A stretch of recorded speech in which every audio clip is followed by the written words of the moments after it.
ಈಗ ಲೈಫ್ ಹೇಗಿದೆ ಅಂದ್ರೆ ಒಂದು ಆಕ್ಟ್ರೆಸ್ ಜನ ಹೋದ ಕೂಡಲೇ ಮಾತಾಡಿಸ್ತಾರೆ, ಗುರ್ತಿಸ್ತಾರೆ, ಹೇಗಿದೆ? ತುಂಬ ಖುಷಿ ಆಗುತ್ತೆ. ಆ್ಯಕ್ಚುಲಿ ಭಾಗ್ಯಲಕ್ಷ್ಮಿ ತುಂಬ ಸಕ್ಸಸ್ಫುಲ್ ಪ್ರಾಜೆಕ್ಟ್ ನಮಗೆಲ್ಲ. ಎಲ್ಲೋದ್ರೂ ಗುರುತಿಸ್ತಾರೆ, ಇಂಥ ಜಾಗದಲ್ಲಿ ಗುರುತಿಸಲ್ಲ ಅಂತಲ್ಲ.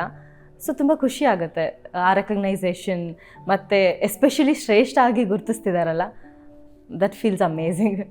ಅಂದ್ರೆ ಈ ಕ್ಯಾರೆಕ್ಟರ್ಗೆ ನಿಮ್ದು ರಿಪ್ಲೇಸ್ಮೆಂಟ್, ಈ ಹಿಂದೆ ಒಬ್ರು ಆಕ್ಟ್ ಮಾಡ್ತಾ ಇದ್ರು, ಇವಾಗ ನೀವು ಆಕ್ಟ್ ಮಾಡ್ತಿರೋದು. ರಿಪ್ಲೇಸ್ಮೆಂಟ್ ನ ಕೆಲವರು ಒಪ್ಕೊಳ್ಳಲ್ಲ ಅಂತ ಹೇಳ್ತಾರೆ, ಬಟ್ ಇವಾಗ ಜನ ನಿಮ್ಮನ್ನ ಅಕ್ಸೆಪ್ಟ್ ಮಾಡಿದ್ದಾರೆ.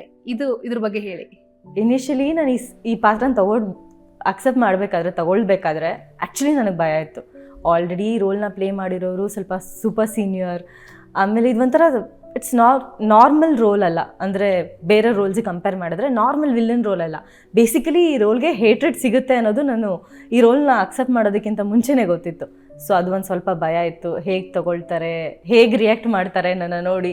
ಮತ್ತು ವಿಲನ್ಸ್ ಮಾಡೋ ರೋಲ್ಸ್ಗೆಲ್ಲ ಹೇಗೆ ಬೇರೆ ಬೇರೆ ಆ್ಯಕ್ಟರ್ಸ್ ಹೇಳ್ತಿರ್ತಾರೆ ಅಂದರೆ, ಹೊರಗಡೆ ಹೋದರೆ ಬೈತಾರೆ, ನನಗೆ ಹಿಂಗೆ ಮಾಡಿಬಿಟ್ರು, ಹೊಡೆದ್ಬಿಟ್ರು ಅಂತೆಲ್ಲ ಹೇಳ್ತಾಯಿದ್ರು. ಸೊ ಅದೊಂದು ಸ್ವಲ್ಪ ಭಯ ಇತ್ತು. ಬಟ್ ಶ್ರೇಷ್ಠ ಪಾತ್ರ ಮಾಡೋಕ್ಕೆ ಶುರು ಮಾಡಿದ್ಮೇಲೆ ಆ ಭಯ ಇನ್ನೂ ಜಾಸ್ತಿ ಆಯಿತು.